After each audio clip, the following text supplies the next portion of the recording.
지난번에 우리는 이스라엘이 블레셋과의 전쟁에서 패배한 장면을 살펴보았습니다.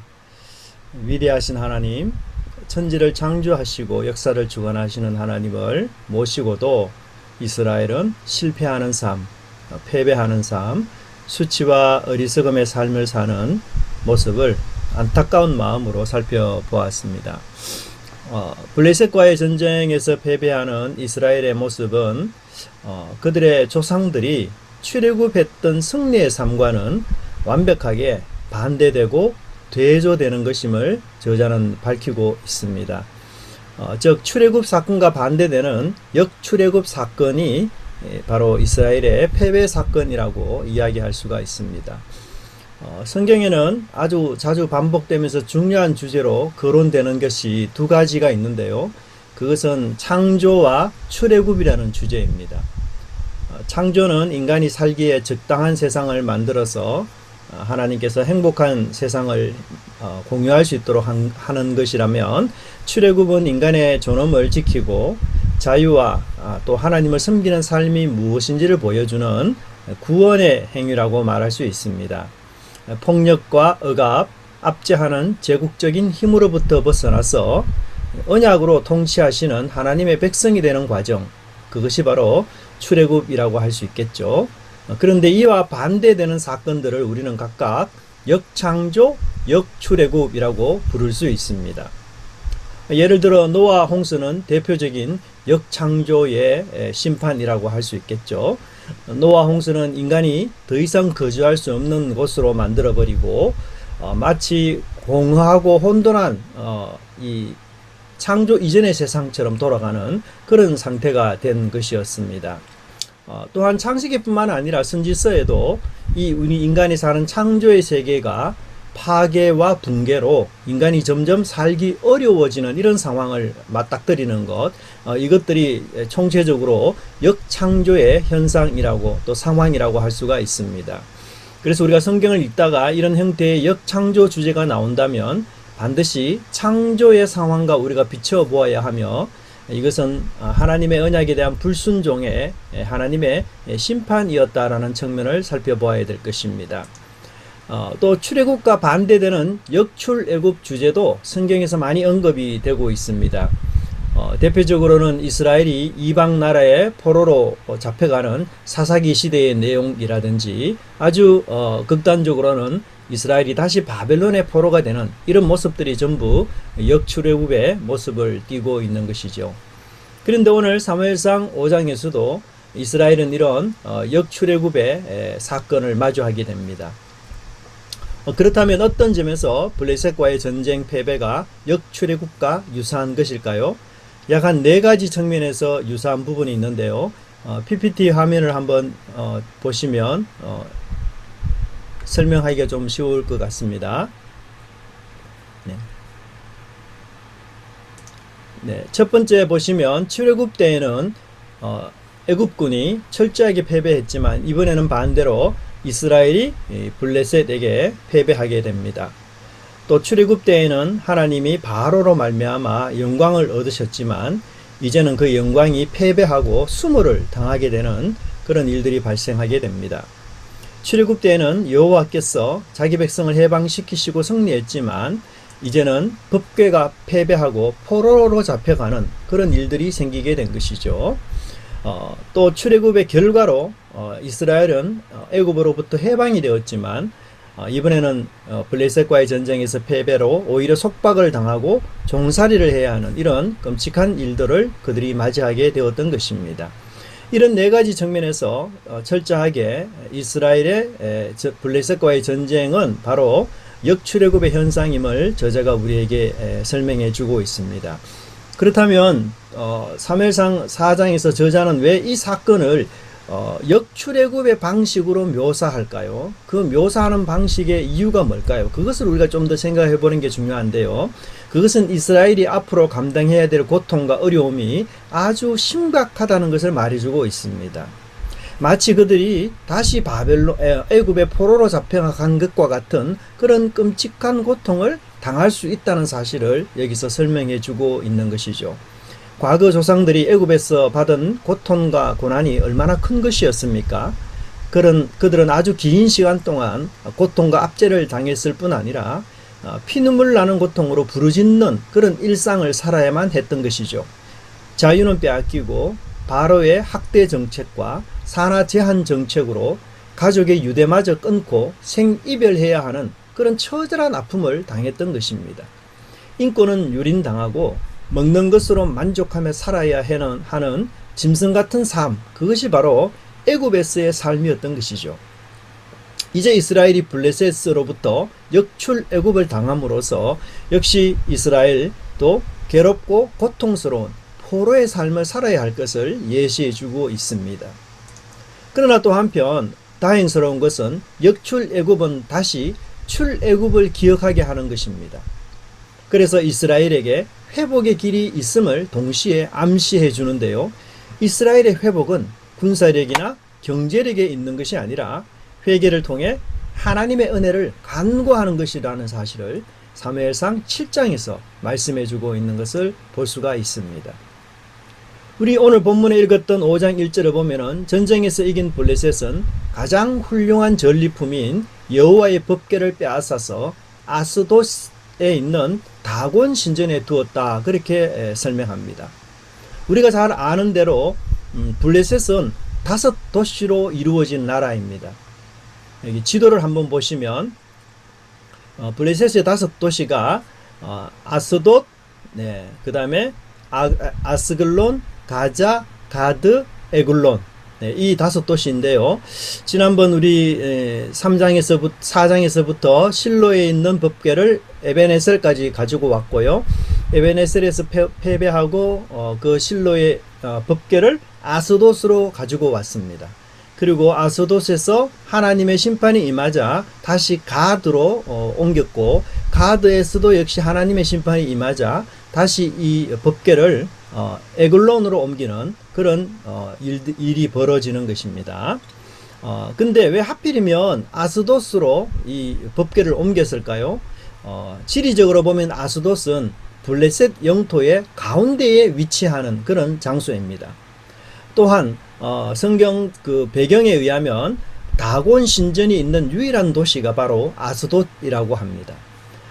특별히 다곤 우상은 메소포타미아, 아수르, 베니게 지역 등에서 널리 숭배되었는데요. 블레셋 족속은 이 우상을 아마도 베니게 족속들에게서 수입해서 민족의 수호신으로 삼은 듯합니다.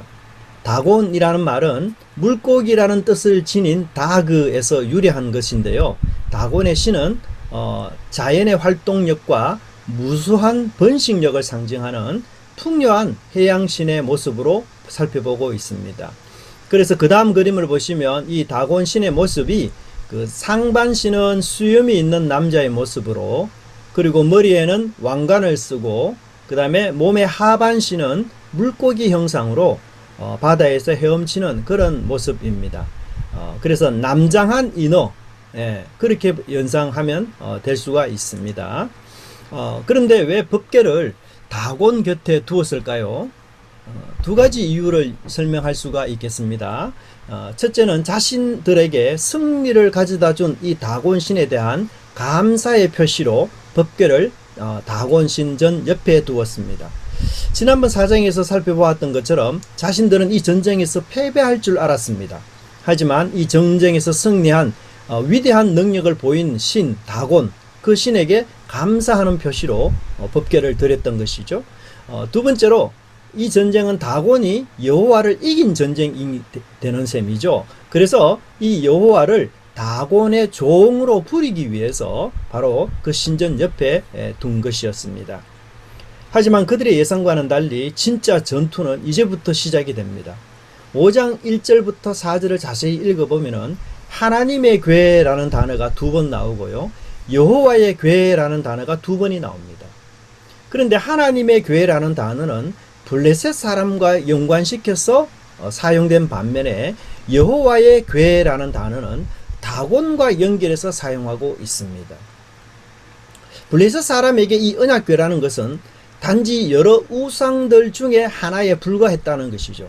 그들에게 하나님은 여호와가 아니었고 여러 신 중에 여러 우상 중에 하나인 존재에 불과했던 것이었습니다. 그래서 그들은 언약궤를 표현할 때에 하나님의 언약궤라는 일반적인 호칭을 사용하고 있는 것이죠. 즉 그들은 살아계시고 유일하신 참 하나님으로 하나님을 참된 신으로 인정하지 않았던 것이었습니다. 하나님의 궤라는 이 단어가 조금 더 의미 있게 사용된 경우가 역대상 13장에 나오는데요. 군사적인 안정을 꾀한 다윗이 이제 하나님의 궤를 예루살렘으로 모셔오려고 합니다. 그런데 도중에 이 우사가 죽는 이런 예상치 못한 일이 발생해서 이 다윗의 법궤 수송 작전이 실패로 끝납니다. 사실 이 일은 다윗에게도 적지 않는 불명예를 주는 일이었죠. 그렇다면 왜 법궤 수송 작전이 실패했을까요? 물론 하나님의 법궤는 수레에 실어서 옮기는 것이 아니라 레위 사람의 어깨에 지고 가야 하는 것이 율법적으로 합당합니다. 하지만 역대기 저자는 여기서 중요한 표현을 통해서 우사에게도 아주 많은 문제점이 있음을 지적하고 있습니다. 역대상 13장 9절과 역대상 13장 10절을 여러분이 꼼꼼히 살펴보시면 언약궤라는 단어가 암시하는 단어가 언약궤가 아니라 궤라는 단어로 바뀌어서 나타납니다. 사실 이 역대상 전체에서 언약궤와 관련해서 지속적으로 나오는 단어는 하나님의 궤라는 단어가 5번 나오고 여호와 하나님의 궤라는 단어가 1번 나오지만 이 모든 단어는 다윗과 연결해서 나오고 있어요. 그런데 우사와 연결해서는 하나님의 궤도 아니고 여호와 하나님의 궤도 아니고 그냥 궤라는 단어가 연속적으로 2번이나 나오고 있습니다. 즉 이 말은 우사에게 하나님의 궤는 하나의 궤짝, 나무 상자에 불과했다는 사실을 말해주고 있습니다. 우사는 하나님을 존경하거나 경외하는 자가 전혀 아니라 궤를 단지 하나의 물건에 불과한 아주 고급진 물건에 불과한 것으로 보았던 것이죠. 결국 그의 이런 불경건 또 하나님을 경외하지 않은 그 마음이 그가 죽게 된 근본적인 이유임을 이 단어를 통해서 우리에게 표현해 주고 있습니다. 다시 본문으로 돌아오자면요. 블레셋에게도 언약궤는 하나님의 궤에 불과했습니다. 하지만 하나님은 다곤에 대해서는 명확하게 여호와의 궤로 등장시키고 있는 것이죠. 그것은 바로 살아계신 하나님, 행동하시고 역사하시는 하나님, 심판과 구원을 베푸시는 하나님, 막을 수 없고 패배할 수 없는 모든 우상과 다른 그런 하나님이라는 사실, 온 우주의 절대 통치자라는 하나님을 보여주고 있는 것이죠. 하지만 하나님은 처음부터 파괴하고 멸망하는 분으로 등장하지는 않으셨습니다. 3절을 보시면 아스돗 사람이 처음 목격한 장면은 다곤이 여호와의 궤 앞에 엎드러져 그 얼굴이 땅에 닿은 모습이라고 구체적으로 설명하고 있는데요. 이런 모습을 목격한 사람이라면 아마도 주인이 종에게 또 군왕이 봉신이 군왕 앞에서 봉신이 또 신 앞에서 사람이 경배할 때의 모습으로 해석할 것입니다.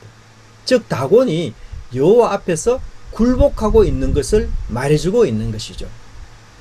블레셋 사람들은 착각해서 전쟁에서 우리가 이겼기 때문에 다곤이 이제 여호와 하나님의 언약궤가 다곤의 종에 불과하다라고 생각했지만 그것은 명확히 오판이었던 것이었어요. 하지만 아스돗 사람들은 다곤 신전이 엎드려 있는 이 상태에 대해서 아무런 깨달음이 없었습니다. 그들은 아마도 우연히 그렇게 된 것으로 생각했는지는 모르겠지만 하나님의 일에는 우연이 없는 것이죠.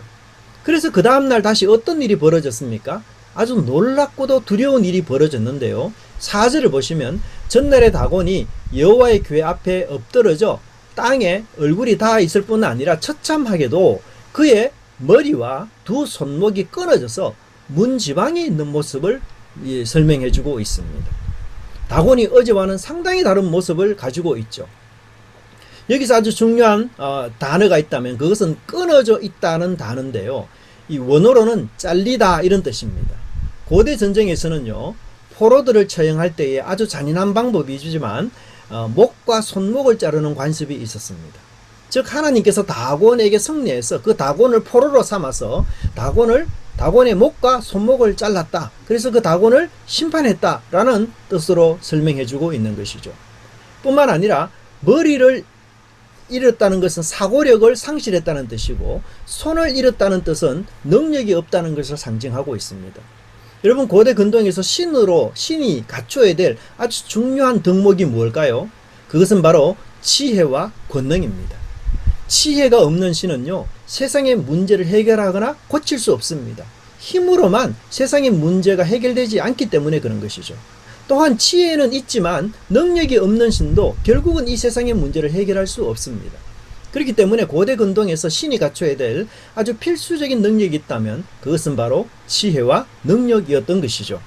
하지만 다곤은 머리가 잘리고 두 손목이 다 끊기고 잘림으로써 이 모든 것들이 상실된 존재, 즉 그는 무지하며 아주 무능한 존재라는 것을 철저하게 밝혀주고 있습니다. 그래서 본문에서는 다곤의 잘린 손과 대조적으로 하나님의 능력 있는 손이 무려 이 본문 안에서 4번이나 나오고 있습니다. 6절을 보시면 여호와의 손이 엄중히 더하사, 7절을 보시면 여호와의 손이 우리와 우리 신 다곤을 친다. 9절을 보시면 여호와의 손이 심히 큰 환난을, 11절을 보시면 여호와의 손이 엄중하심으로 이렇게 나오고 있습니다. 즉 하나님의 손이 엄중함에서 시작해서 엄중함으로 끝나는 이런 수미상관의 구조를 갖고 있는 것이고, 그 가운데에 그 하나님의 손이 그들에게 얼마나 큰 어려움을 주고 있는지를 우리가 잘 알 수가 있습니다. 뿐만 아니라 4절을 보시면 좀 더 재미있는 표현이 나오는데요. 다곤의 몸통과 그리고 머리와 두 손목이 각각 다른 위치에 떨어져 있다고 표현해 주고 있습니다. 여러분, 성경 저자가 왜 이런 일들을 굉장히 자세히 설명할까요? 이런 것에 우리가 주의를 집중해야 돼요. 그냥 다곤이 목이 잘렸다, 이렇게 간단하게 한 줄로만 써도 되는데 성경은 이것을 굉장히 세밀하게 쓰고 있어요. 세밀하고 구체적으로 쓴다는 얘기는 거기에 관심을 가지라는 의미가 있는 거예요. 네, 재밌죠? 그래서 다곤의 몸뚱이는 신전 안에 남아있고 머리와 두 손목은 끊어져서 문지방에 따로 떨어져 있는 것이에요. 그래서 문지방을 밟지 않는 관습이 생겼다라고 이야기하고 있습니다. 이 묘사를 통해서 저자가 뭘 지금 의도할까요? 이것은 다곤이 자신의 집 신전에서 하나님이 너무 무서워서 도망하려고 하다가 문지방을 넘는 그 순간에 하나님의 손에 붙잡혀서 목과 손목이 잘리고 몸통이 끌어당겨져서 신전 안으로 들어왔다는 이런 의미가 이 속에 포함이 되어 있습니다. 그래서 이 다곤의 이런 운명이 곧 다곤을 섬기는 블레셋 사람의 운명과 일치할 것을 우리에게 이야기해 주고 있는 것이죠. 하나님 앞에 우상은 얼마나 허무하고 무능한 존재인지 모릅니다. 그런데도 현대인들은 여전히 많은 우상을 섬기고 있습니다. 오늘 우리 성도님께서 기도해 주신 대로 정말 여러 많은 우상들이 있습니다. 특별히 현대 기술 문명이 눈부시게 발전하고 최첨단 의학이 발전하고 또 인간의 이성과 논리, 인간의 지혜가 최고로 인정받는 이런 시대 속에서 우상의 인기는 더욱 치솟고 너무나 많은 사람들이 그 우상을 믿고 신봉하며 빠져 살아가고 있는 것을 볼 수가 있습니다. 주식이 우상이 됩니다. 인기가 우상이 되고 성공과 좋은 직장을 구하는 것들이 우상이 되고 관계가 우상이 되기도 하고 자녀가 우상이 되기도 합니다. 제가 예전에 읽었던 책 중에 하나가 우상을 중독으로 정의하는 분이 있었습니다. 그 의사분이셨는데요. 제가 그 책을 읽고 많은 깨달음을 얻었습니다. 정말 우상은 중독입니다. 중독의 기준이요, 여러 가지가 있겠지만 두 가지를 이야기한다면 중독됐다는 얘기는 내성이 있다는 얘기를 이야기합니다. 내성은 뭔가 하면요, 종전과 똑같은 만족을 경험하려면 더 강한 강도나 지속 기간의 자극이 더 많이 필요할 때에 그걸 보고 내성되었다 이렇게 이야기합니다. 예를 들면 마약을 우리가 이제 이론적으로 마약을 처음에 2ml 맞았는데 그런 쾌감이 왔다면 다음에는 2ml 맞으면 안 되죠. 그보다 더한 양을 투여해야만 그런 쾌감을 얻을 수 있다고 합니다. 그게 바로 내성이 된 거죠. 그래서 똑같은 강도와 똑같은 자극으로는 더 이상 만족을 경험할 수 없는 것이에요. 그래서 내성이 된 사람은 특징이 뭡니까? 더. 끝없는 욕구에 사로잡히게 되는 것입니다. 그걸 반대말로 이야기한다면 만족이 없습니다. 만족할 줄은 모르는 것이죠. 그런데 이런 우상은 약물에만 관련된 것이 아니라 우리 삶 전반에 걸쳐 다 드러나게 됩니다. 심지어 좋다고 생각이 되는 운동조차도 중독이 될 수가 있습니다. 돈에 대해서 우리는 만족할 줄은 모릅니다.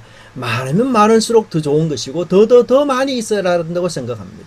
돈뿐 아니라 어떤 물건에 대해서도 내가 그것을 잠시는 만족할 수 있지만 지속적으로 만족하지 못합니다. 냉장고, TV, 자동차, 정말 우리 주변에 얼마나 근사하고 좋고 기능이 다양한 제품들이 많이 있습니까? 필요하다고 생각해서 그 물건을 구매했는데 시간이 지나고 보니까 더 좋은 제품이 나왔어요. 그러면 그걸 사야 됩니다. 왜요? 현재 있는 것으로는 내가 만족할 수 없기 때문이죠. 두 번째가 뭔가 하면 금단정세입니다. 지속적으로 사용하던 물질을 갑자기 중단하거나 그 사용량을 줄이게 되면은 이 정신적이고 육체적인 붕괴 현상이 일어나는 것을 가지고 우리는 금단 현상이라고 이야기합니다. 그래서 뭔가 내게 불만인 상태로 그것을 계속 유지할 수가 없어요. 욕구를 해소하지 않으면 안 됩니다. 견딜 수가 없습니다. 그래서 그 욕구가 채워지고 이루어지면은 굉장히 말할 수 없는 기쁨이 넘치는 것이죠. 그래서 이 업앤다운이 굉장히 심합니다. 감정의 기복이 심하고. 결국은 나의 욕구를 해소하기 위해서 이웃과의 관계, 가까운 가족과의 관계를 다 망가뜨립니다. 그래서 여러분 중독된 사람하고 옆에 같이 사는 건 굉장히 어려운 일이에요. 중독 자체가 자신이 살기 위해서 자신과 남을 파괴하는 것이 중독이기 때문에 그 중독은 결국 이웃과의 관계를 망가뜨리고 철저하게 자신의 이익과 욕구에만 집중되어 있는 것이에요. 반면에 우리가 하나님을 믿는다는 것은 남을 살리기 위해서 우리 자신을 포기하는 그런 삶이 아니겠습니까? 우리가 이런 중독에 벗어나려면 어떻게 해야 될까요? 그 책에서 책 제목이 중독과 은혜예요. 그러니까 이 중독을 치료하는 유일한 길은 은혜뿐이라는 것을 그 의학자가 이야기하고 있습니다. 하나님의 은혜를 우리가 기억하며 그 현재의 삶에 대해서 만족하고 우리가 바울처럼 어떠한 형편에 처하든지 자족하는 삶, 그것이 바로 중독에서 벗어나고 중독을 이기는 승리의 삶이라고 이야기하고 있습니다. 사실 우상은 우리의 듣고 보는 것을 통해서 현실의 삶이 전부라고 이야기합니다. 현실을 보십시오. 어떤 일을 통해서 많은 돈을 번 사람이 있습니다. 현실을 보십시오. 여기저기 얕은 꾀를 내어서 출세하고 성공했다는 사람들이 있습니다. 현실을 보십시오. 뭐 그렇게 어렵고 힘들게 살 필요가 없다라고 생각합니다. 하지만 그것을 우리가 믿음의 눈으로 본다면 그것은 신기루며 환상에 불과한 것이고 하나님의 나라는 먹고 마시고 즐기고 잘 살고 자랑하고 뽐내는 데 있는 것이 아니라 성령 안에서 의와 평강과 희락이라는 것, 하나님을 기쁘시게 하며 서로의 덕을 세우는 일에 힘쓰는 것이 하나님 나라를 향하는 우리의 삶의 목표라는 것을 설명해 주고 있습니다. 기독교인들은 예수님께 중독되기보다는 정치와 이념과 사상에 중독되어 있는 경우가 너무나 많습니다. 우리는 하나님을 섬긴다라고 말하면서도 때로는 다곤도 섬기고 바알도 섬기며 살아가는 때가 너무나 많습니다. 우리는 상황에 따라 형편에 또는 이익과 사람에 따라 흔들리는 존재입니다. 그래서 하나님이 원하시는 의로운 삶은 중독으로 말미암아 불의한 삶으로 변질되는 경우도 있습니다. 하나님은 힘이 강하지만 우리는 너무나 약합니다. 하나님은 늘 승리하지만 우리는 넘어집니다. 하나님은 영광을 받지만 우리는 수치와 부끄러움을 당할 때가 있습니다. 하나님은 죄를 혐오하고 싫어하지만 우리는 죄를 사랑할 때가 있습니다. 이런 오류와 문제를 해결하기 위해 하나님은 예수님을 보내주셨고 그 복음의 능력, 말씀의 능력으로 우리로 하여금 승리하기를 원하십니다. 다시 한번 일어나야 하고 다시 한번 말씀을 붙잡아야 하고 다시 한번 새롭게 되어야 합니다. 오늘 우리 장로님께서 말씀하신 것처럼 광복절을 맞이해서 우리가 다시 한번 일어나는 그런 일들이 있어야 할 것입니다. 선배들이 이 독립을 위해서 이 신앙적 자유를 위해서 눈물을 흘리고 피를 뿌리며 희생한 그 대가를 우리는 기억해야 될 것입니다. 그래서 우리도 오늘 날마다 새로워지는 그런 은혜들이 있어야 할 것입니다.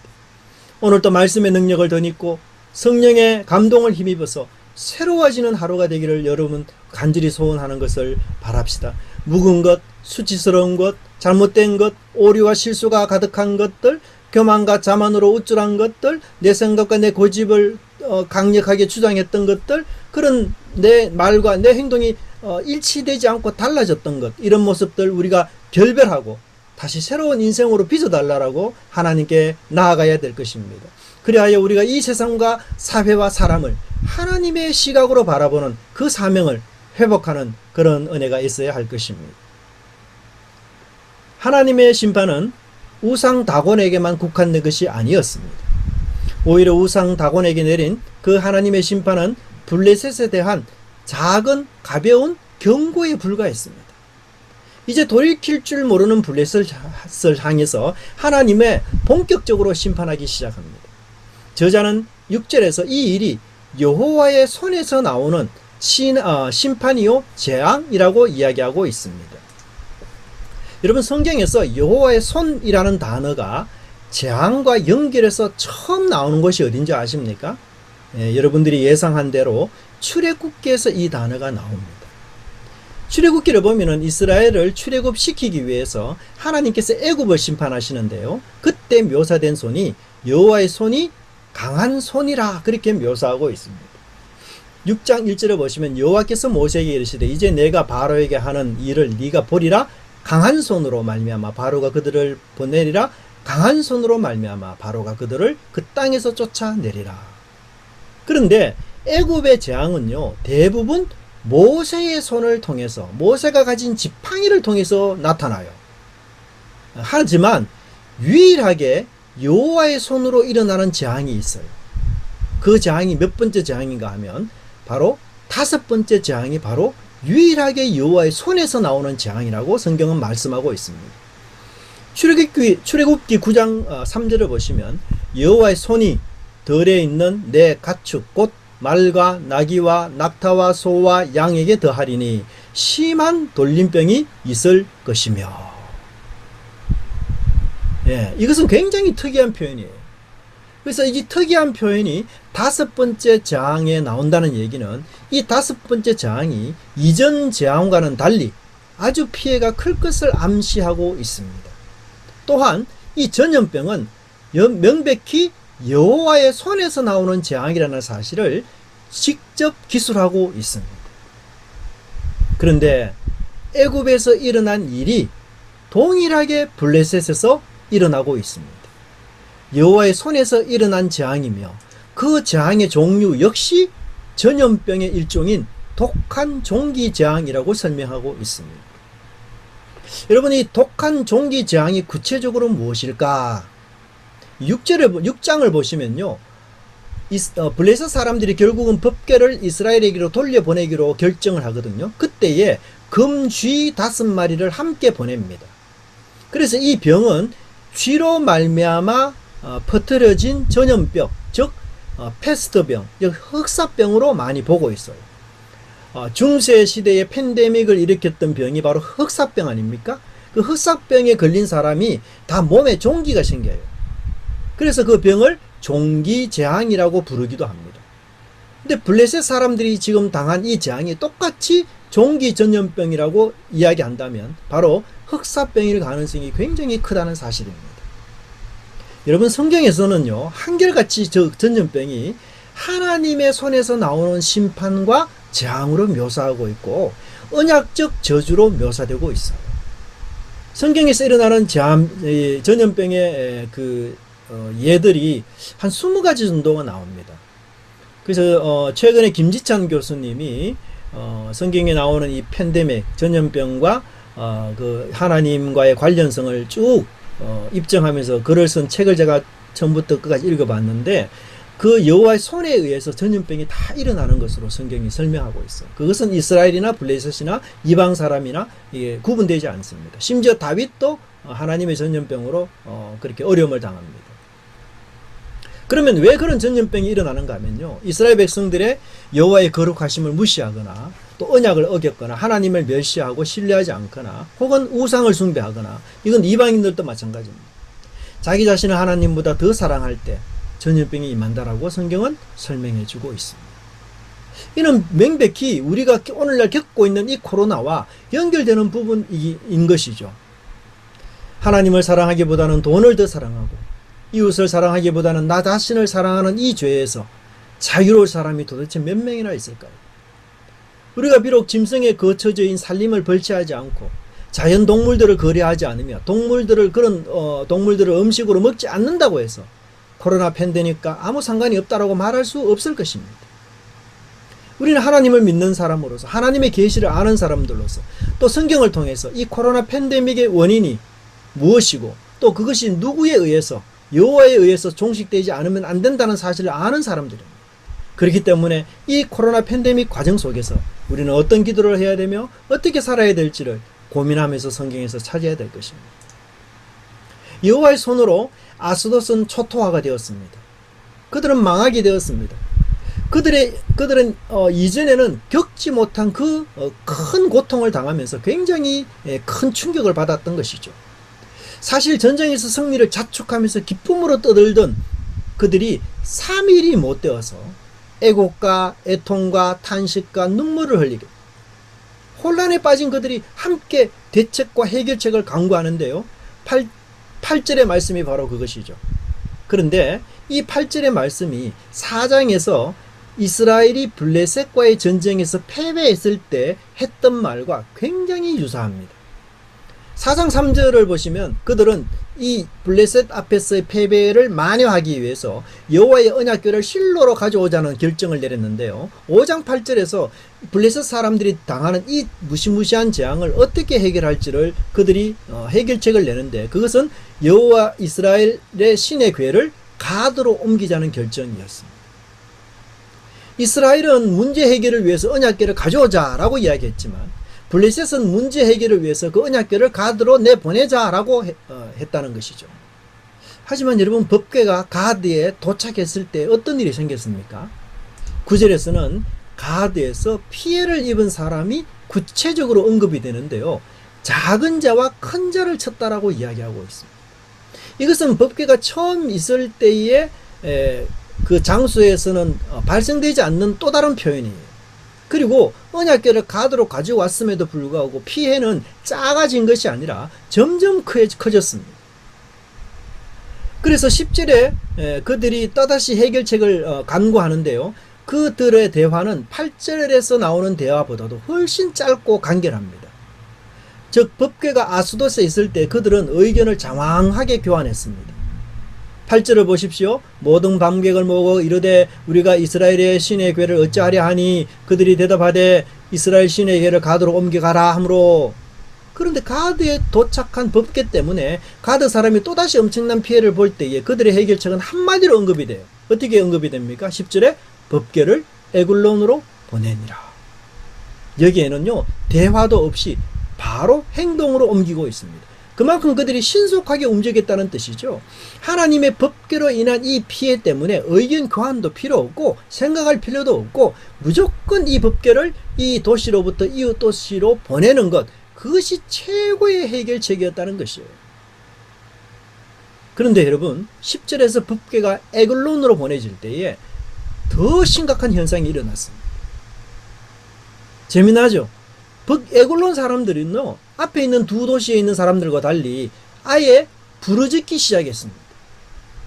여기서 저자는 에글론 사람의 특징을 뭐냐? 부르짖는 사람으로 이야기하고 있습니다. 10절에서 나온 부르짖음이 마지막 12절에서 다시 부르짖음으로 나옵니다.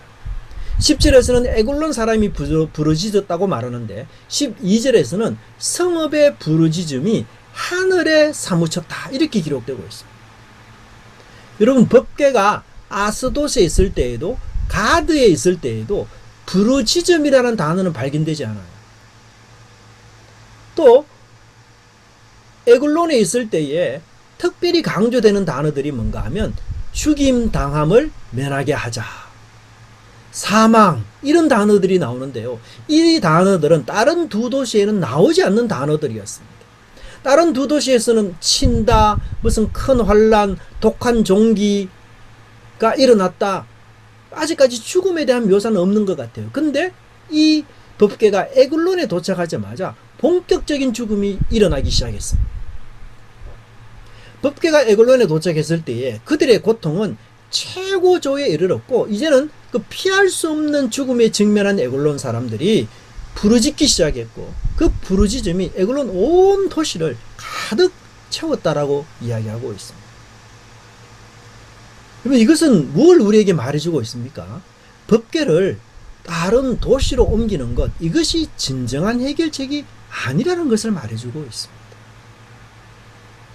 하나님은 감당할 수 없는 분이고 통제하거나 제어될 수가 없는 분이에요.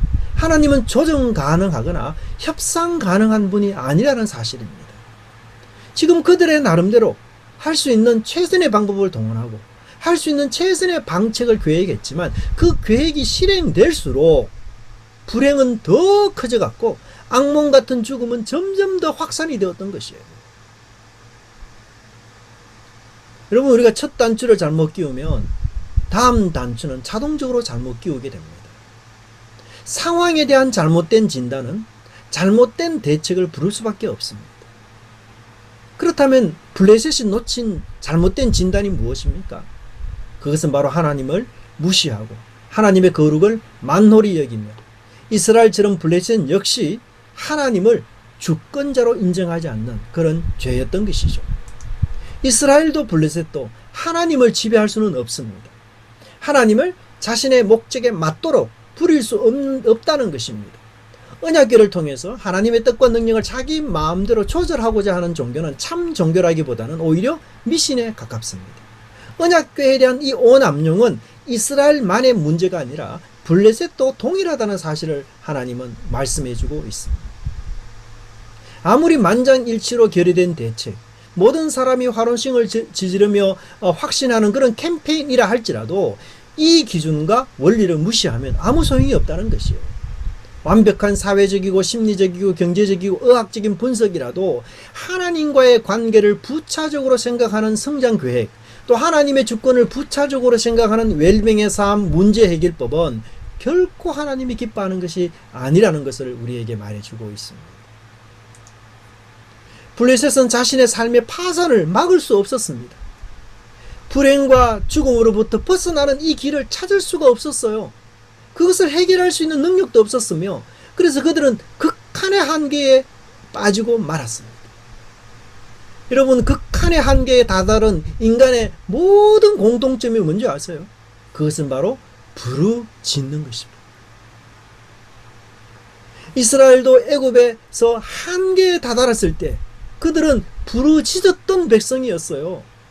그러므로 이 부르짖음이라는 단어도 출애굽의 단어이라고 말씀드릴 수 있습니다.